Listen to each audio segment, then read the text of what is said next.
أعوذ بالله من الشيطان الرجيم. بسم الله الرحمن الرحيم. الحمد لله رب العالمين والعاقبة للمتقين.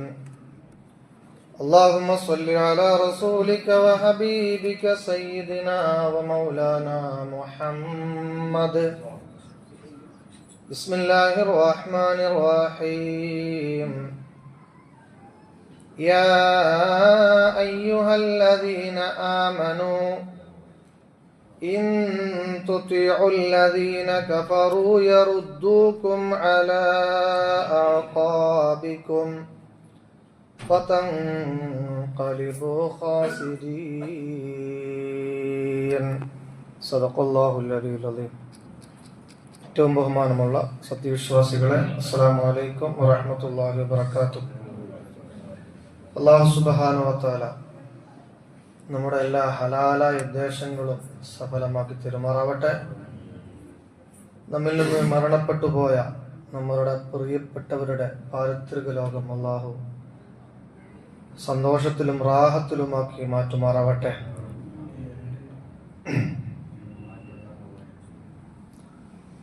സഹോദരന്മാരെ,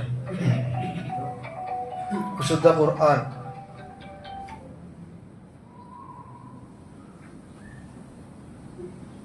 മൂന്നാമത്തെ അധ്യായത്തിലെ 149 വചനത്തിൽ അല്ലാഹു തആല വിശ്വാസികളെ വിളിച്ചുകൊണ്ട് പറയുന്ന ഒരു കാര്യമുണ്ട്. യാ അയ്യുഹല്ലദീന ആമനു, ഓ സത്യവിശ്വാസികളെ, ഇൻ തുതിഉല്ലദീന കഫറു, നിങ്ങൾ ധിക്കാരികളും അക്രമകാരികളും സർവോപരി നിഷേധികളുമായ ആളുകളെ അനുകരിക്കാനും അനുസരിക്കാനും പാടില്ല. അങ്ങനെ നിങ്ങൾ അനുസരിക്കുകയും അനുകരിക്കുകയും ചെയ്യുന്ന പക്ഷം യർദൂക്കും അലാ അഖാബിക്കും, നിങ്ങൾ ആപതിക്കുന്നത് തിന്മയിലായിരിക്കും, വഴികേടിലായിരിക്കും. വഴികേടിന്റെ ആളുകൾ നിങ്ങളെ വഴികേടിലേക്ക് നയിക്കാനായിരിക്കും ശ്രമിക്കുക. അങ്ങനെ നിങ്ങൾ വഴികേടിലായി കഴിഞ്ഞാൽ ഫതൻഖലിബു ഖാസിരീൻ, നിങ്ങൾ നഷ്ടപ്പെട്ട ജനവിഭാഗത്തിൽ പെട്ടുപോകുമെന്ന് അല്ലാഹു തആല വിശ്വാസി സമൂഹത്തെ ഓർമ്മപ്പെടുത്തുകയാണ്. അല്ലാഹു നമുക്ക് നൽകിയ അനുഗ്രഹങ്ങളിൽ ഏറ്റവും മഹത്തായ അനുഗ്രഹം നമ്മുടെ ദീനാണ്. ഇസ്ലാം ദീനിലായി നമുക്ക് ജനിക്കാനും അല്ലെങ്കിൽ ജീവിക്കാനും അവസരമുണ്ടായി എന്നുള്ളതാണ് മറ്റുള്ള മനുഷ്യരിൽ നിന്ന് വ്യത്യസ്തമായ രൂപത്തിൽ അല്ലാഹു നമ്മൾക്ക് നൽകിയ അനുഗ്രഹം. ഈ അനുഗ്രഹം തന്നെയാണ് ഏറ്റവും വലിയ അനുഗ്രഹം. ഈ മാർഗം അള്ളാഹുവിന്റെ മാർഗമാണ്, നബിമാരുടെ മാർഗമാണ്, സിദ്ദീഖീങ്ങളുടെയും ശുഹദാക്കളുടെയും സ്വാലിഹീങ്ങളുടെയും മാർഗമാണ്. ഈ മാർഗത്തിൽ തന്നെ അടിയുറച്ച് എന്നെ നീ നിർത്തേണമേ എന്നാണ് എല്ലാ നിസ്കാരത്തിന്റെ ഫാത്തിഹ സൂറത്തിലും നമ്മൾ അള്ളാഹുവോട് പ്രാർത്ഥിച്ചു കൊണ്ടിരിക്കുന്നത്. ഇഹ്ദിനസ് സിറാത്തൽ മുസ്തഖീം, നേരായ മാർഗം, സിറാത്തുല്ലദീന അൻഅംത അലൈഹിം മിനൻ നബിയ്യീന വസ്സുദ്ദീഖീന വശുഹദാഇ വസ്വാലിഹീൻ എന്ന് മറ്റൊരു വചനത്തിൽ കാണാൻ സാധിക്കും. ആ നേരായ മാർഗം നബിമാരുടെ, സിദ്ദീഖീങ്ങളുടെ, ശുഹദാക്കളുടെ, സ്വാലിഹീങ്ങളുടെ മാർഗമാണ്.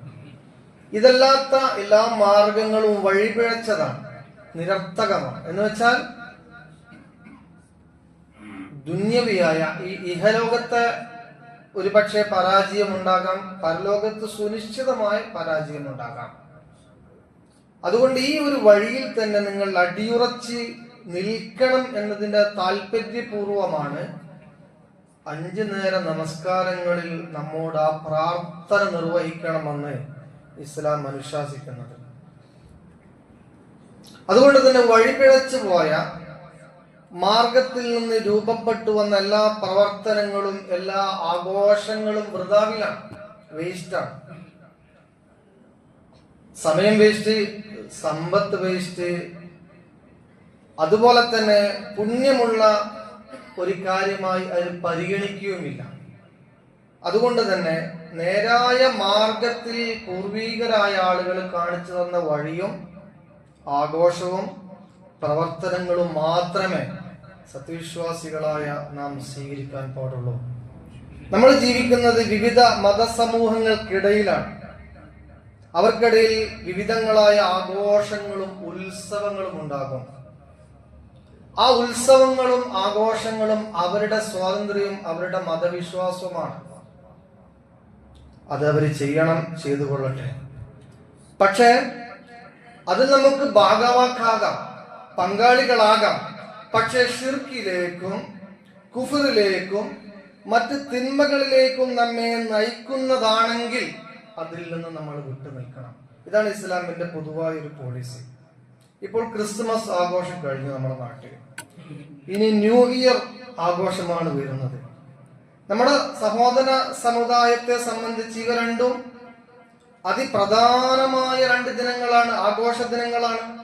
എന്നാലോ ഒരു മുസ്ലിമിനെ സംബന്ധിച്ചിടത്തോളം ന്യൂ ഇയറും പ്രസക്തമല്ല, ഒരു പ്രാധാന്യവുമില്ല. ക്രിസ്മസിനും ഒരു പ്രാധാന്യവുമില്ല, ഓണത്തിനും വിഷുവിനും ഒരു പ്രാധാന്യവുമില്ല. പക്ഷെ നമ്മൾ ജീവിക്കുന്ന ഒരു സാമൂഹിക സാഹചര്യം പരിശോധിച്ച് നോക്കുമ്പോൾ അത്തരം ആഘോഷ പരിപാടികളിലൊക്കെ നമുക്ക് ഭാഗമാക്കാവാം. പക്ഷെ നമ്മെ സംബന്ധിച്ചിടത്തോളം അതിൽ ഷിർക്കോ കുഫ്രോ അല്ലെങ്കിൽ അധാർമികതയോ തോന്നിവാസങ്ങളോ ഒന്നും കടന്നു വരാതെ സൂക്ഷിക്കണം എന്ന് മാത്രം. ഇതുമായി ബന്ധപ്പെട്ട മഹാനായ ഉമർ ഖത്താബ് റളിയല്ലാഹു അൻഹുവിന്റെ ഒരു വാക്കുണ്ട്. അതിന് ചുരുങ്ങിയ രൂപം എങ്ങനെയാണ്: അമുസ്ലിം സഹോദരങ്ങളുടെ ആഘോഷ ദിവസങ്ങളിൽ അവരുടെ ആരാധനാപരമായ കാര്യങ്ങളിൽ നിങ്ങൾ പങ്കുചേരാൻ പാടില്ല.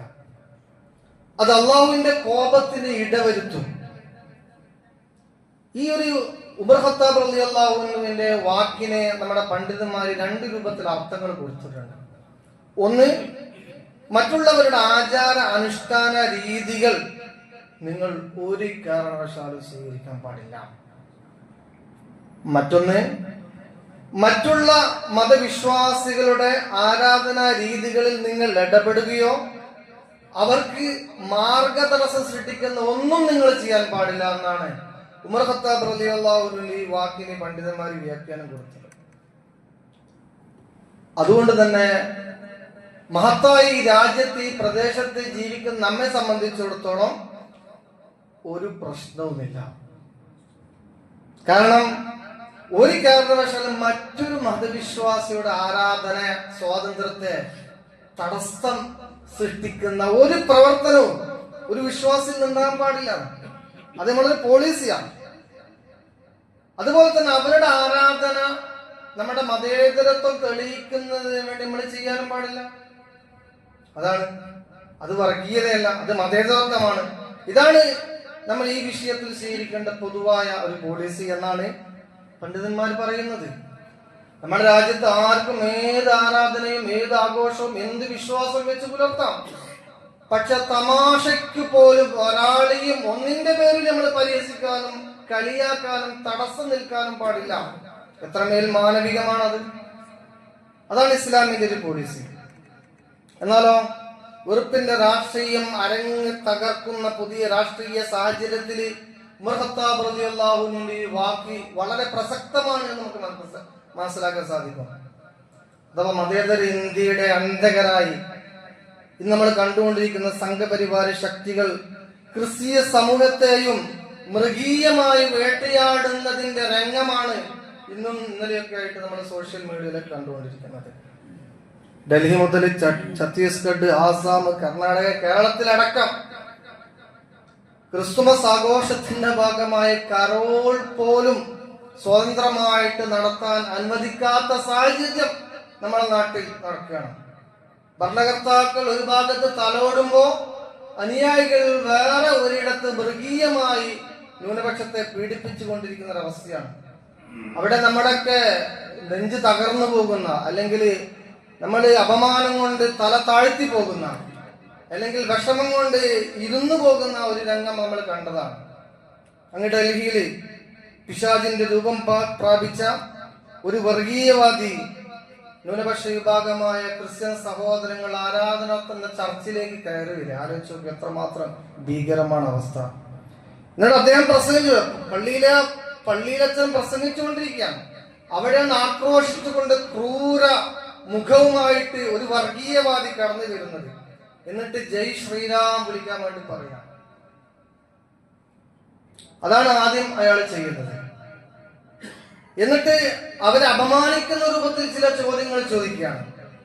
ബൈബിൾ ഇന്ത്യയുടേതാണോ? ഇന്ത്യയിൽ നിന്നാണോ ബൈബിൾ പ്രിന്റ് ചെയ്യുന്നത്?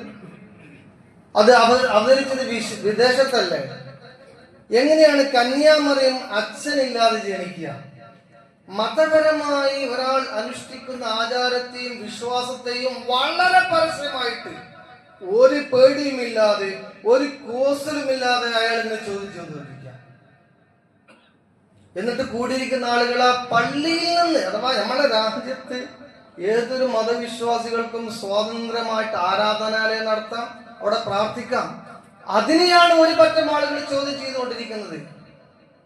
ഒന്ന് പ്രതികരിക്കാൻ പോലും കഴിയാത്ത ന്യൂനപക്ഷ സമുദായത്തിന്റെ ദയനീയമായ ഭാവങ്ങൾ നമ്മെ വല്ലാതെ സങ്കടപ്പെടുത്തുന്നുണ്ട്, വല്ലാതെ ദുഃഖത്തിലാക്കുന്നുണ്ട്. നാം ഇവിടെ ചിന്തിക്കണം, ആരാണ് ഇത്തരം ഭീകരന്മാര്? ഇതിനുള്ള ലൈസൻസ് ഈ കൂട്ടം ആളുകൾക്ക്, അക്രമികളായ ആളുകൾക്ക് കൊടുത്തതാരാണ്? ഒറ്റ വരിയിൽ പറഞ്ഞാൽ നമുക്ക് പറയാം, യാതൊരു കൂസലുമില്ലാതെ പറയാം, നാട് ഭരിക്കുന്ന ഭരണാധികാരികൾ തന്നെയാണ്. അങ്ങനെ അനീതി ഒരു സമൂഹത്തിനെതിരെയും ചെയ്യുന്നത് നമുക്ക് നോക്കിക്കാൻ കഴിയില്ല. അത് നമ്മൾ പറഞ്ഞുകൊണ്ടിരിക്കണം. നമ്മൾ പോലും അത് പറഞ്ഞില്ലെങ്കിൽ പിന്നെ ആരാണ് ഇത്തരം അനീതികളെ കുറിച്ച് സംസാരിക്കുക? അല്ലെങ്കിൽ ആലോചിച്ച് നോക്കൂ, ഈ ഭീകരൻ വന്നിട്ട് ആ പാവപ്പെട്ട പാതിരിയോട് ചോദിക്കുന്ന ചോദ്യം മതപരമായ വിശ്വാസപരമായ അയാൾക്ക് തോന്നുന്ന ഒരു അയുക്തിയെ കുറിച്ചാണ് അത്ര ചോദിക്കുന്നത്. എന്നാലോ ഇദ്ദേഹം വിളിക്കാൻ പറഞ്ഞ വിശുദ്ധമായ മറ്റൊരു മതത്തിന്റെ ഒരു നാമമുണ്ട്, രാം, ശ്രീരാം, ജയ് ശ്രീരാം. ആ ജയ് ശ്രീരാമുമായി ബന്ധപ്പെട്ട് ചരിത്രം പരിശോധിച്ചാലോ, ആരാണ് ശ്രീരാമൻ? ശ്രീരാമൻ എങ്ങനെയാണ് ജനിച്ചത്? അതും ഇതുപോലെ തന്നെ ഒരു മിത്തോ അല്ലെങ്കിൽ ഒരു മിറാക്കിളോ ആയിരിക്കുമല്ലോ, ഒരു അത്ഭുത സംഭവമാണല്ലോ ശ്രീരാമനെ കുറിച്ച്. അയോധ്യയിലെ രാജാവായിരുന്ന ദശരഥന് കുട്ടികളിലായിരുന്നു. ഇതിന് പരിഹാരമായി വസിഷ്ഠ മഹർഷിയുടെ നിർദ്ദേശപ്രകാരം ഒരു പുത്രകാമോഷ്ടി യാഗം നടന്നു. അങ്ങനെ ആ യാഗാഗ്നിയിൽ നിന്നും ഉയർന്നു വന്ന ഒരു ദിവ്യ പുരുഷൻ ദശരഥന് ഒരു പാത്രം ദിവ്യ പായസം നൽകി. ഈ പായസം ദശരഥൻ തന്റെ പത്നിമാർക്ക് വീതിച്ചു നൽകി. തന്റെ പത്നിമാരിൽ ഒരാളായ കൗസല്യക്ക് പായസത്തിന്റെ പകുതി നൽകി. ആ പകുതി കുടിച്ചു. ആ പായസത്തിലൂടെയാണ് ശ്രീരാമൻ ജനിക്കുന്നത്. ഇതാണ് യാഥാർത്ഥ്യം. ഇങ്ങനെ ഒരു വിഭാഗത്തിൽ വിശ്വസിക്കാനുള്ള സ്വാതന്ത്ര്യമുണ്ട്. നമ്മളെന്തിനാ പരിഹസിക്കുന്നത്? നമ്മളെന്തിനാ ചോദ്യം ചെയ്യുന്നത്? പക്ഷെ ഇങ്ങനെ ഒരു മിത്ത് വിശ്വസിക്കുന്ന ഒരു ഭീകരനാണ് മറ്റൊരു മതവിശ്വാസിയുടെ മിത്തിനെ കുറിച്ചും അദ്ദേഹത്തിന്റെ വിശ്വാസത്തെ കുറിച്ച് ചോദിക്കുന്നത് എന്നിടത്താണ് കാര്യങ്ങളുടെ അപകടം ഒളിഞ്ഞിരിക്കുന്നത്. അഥവാ യേശുവിന്റെ അല്ലെങ്കിൽ മുസ്ലിമീങ്ങളുടെ ചില വിശ്വാസ രീതികളിൽ മാത്രം അയുക്തിയും ബുദ്ധിഹീനതയും കാടത്തവും കാണുന്ന ഇക്കൂട്ടം സ്വന്തം വിശ്വാസത്തിലുള്ള അയുക്തിയും ബുദ്ധിഹീനതയും കാണുന്നില്ല. ഇവിടെ ദശരഥന് നിരവധി ഭാര്യമാരുണ്ട്. ആ ബഹുഭാര്യത്വത്തെ അംഗീകരിച്ചുകൊണ്ടാണ് ഇസ്ലാമിലെ ബഹുഭാര്യത്വത്തെ എതിർക്കുന്നത്. അതാണ് വിചിത്രവും അതാണ് തമാശയുമായ കാര്യം. അവിടെ ഇവർക്ക് ഇതൊന്നുമല്ല പ്രശ്നം. വെറുപ്പ് സൃഷ്ടിച്ച് ന്യൂനപക്ഷങ്ങളെ മൃഗീയമായി പീഡിപ്പിക്കുക എന്നുള്ള ഐഡിയോളജിയിൽ നിന്നാണ് കാര്യങ്ങൾ വരുന്നത് നമ്മൾ മനസ്സിലാക്കണം. ഈ ഒരു സാഹചര്യത്തിൽ ഇത്തരം അനീതികൾ മതേതര ഇന്ത്യയിൽ നടക്കുമ്പോൾ അതിനെതിരെ പ്രതികരിക്കാനും ശബ്ദിക്കാനും നമുക്ക് സാധിക്കേണ്ടതുണ്ട്.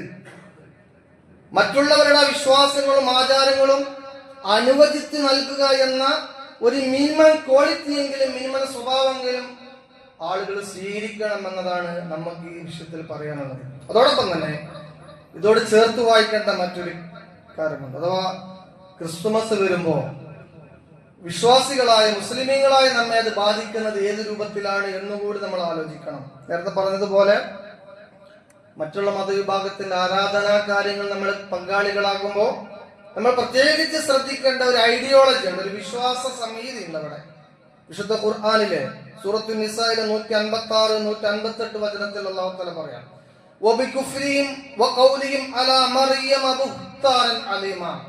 ഒരു വിഭാഗം ആളുകൾ മറിയം ബീവിയെ കുറിച്ച് വേണ്ടാത്ത കുറെ കാര്യങ്ങൾ സംസാരിക്കുന്നുണ്ട്.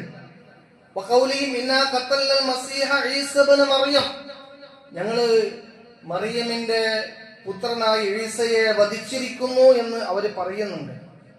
റസൂലുള്ളാഹി, അല്ലാഹുവിന്റെ ദൂതനായ ഈസാ നബിയെ ഞങ്ങൾ വധിച്ചിരിക്കുന്നു എന്ന് അവർ പറയുന്നുണ്ട്. എന്നാൽ വമാ ഖതലൂഹു വമാ സലബൂഹു വലാകിൻ ശുബ്ബിഹ ലഹും, അവർ ഈസയെ വധിച്ചിട്ടില്ല, ഈസയെ അവർ ക്രൂശിച്ചിട്ടില്ല, ഈസയെ പോലുള്ള രൂപം അവരുടെ മുമ്പിൽ കാണുകയാണ് ചെയ്തത്.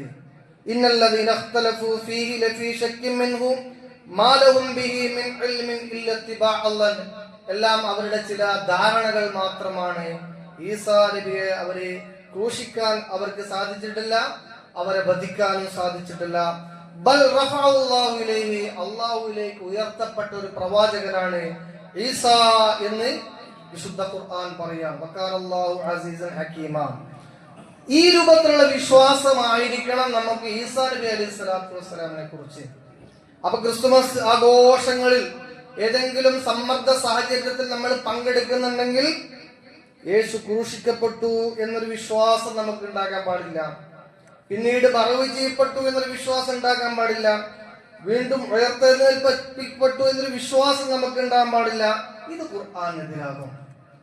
അതുകൊണ്ടാണ് നമ്മൾ പറയുന്നത്, ഉമർ ഖത്താബ് റളിയല്ലാഹുവിന്റെ വാക്കിന്റെ അടിസ്ഥാനത്തിൽ പണ്ഡിതന്മാർ പറയുന്നത്, അത്തരം ഖുർആന് വിരുദ്ധമായ വിശ്വാസ രീതികളിലേക്ക് നിങ്ങൾ പോകാൻ പാടില്ല. അങ്ങനെ പോവുക എന്നുള്ളത് ഗുരുതരമായ തെറ്റാണ്. അതുപോലെ തന്നെ ഏകനായ അള്ളാഹുവിനെ റബ്ബായും ഇസ്ലാമിനെ മതമായും റസൂലിനെ നബിയായും വിശ്വസിക്കുന്ന ഒരു മുസ്ലിമിന് ദീനിൽ യാതൊരു അടിസ്ഥാനമില്ലാത്ത ആഘോഷങ്ങൾക്ക് പിന്തുണ കൊടുക്കാൻ പാടുള്ളതല്ല. വതആവനു അലൽ ബിർരി വത്തഖ്വ വലാ തആവനു അലൽ ഇസ്മി വൽ ഉദ്വാൻ വത്തഖുല്ലാഹ്. നന്മയിൽ നിങ്ങൾക്ക് സഹകരിക്കാം, പക്ഷെ തിന്മയിൽ നിങ്ങൾക്ക് സഹകരിക്കാൻ പാടില്ല. ഇന്നല്ലാഹ ശദീദുൽ ഇഖാബ്. അങ്ങനെ തിന്മയിൽ നിങ്ങൾ സഹകരിക്കുകയാണെങ്കിൽ അള്ളാഹുവിന്റെ ശിക്ഷ നിങ്ങൾ ഓർത്തുകൊള്ളണം. അതുപോലെ ന്യൂ ഇയർ എന്നുള്ളത് നമ്മളുടെയൊക്കെ ജീവിതത്തിൽ വരുന്ന ഒരു ഡേറ്റാണ്, പുതിയ ഡേറ്റാണ്. ആ ഡേറ്റിനെ പോസിറ്റീവായിട്ട് നമ്മൾ കാണണം. പുതുവർഷം വരുമ്പോ ജീവിതം പുതുക്കാനും പഴയത് തിരുത്താനും നന്മയിലേക്ക് അടുക്കാനുമുള്ള ഒരു സന്ദർഭമായി സാഹചര്യമായിട്ട് നമ്മൾ ഉപയോഗപ്പെടുത്തണം.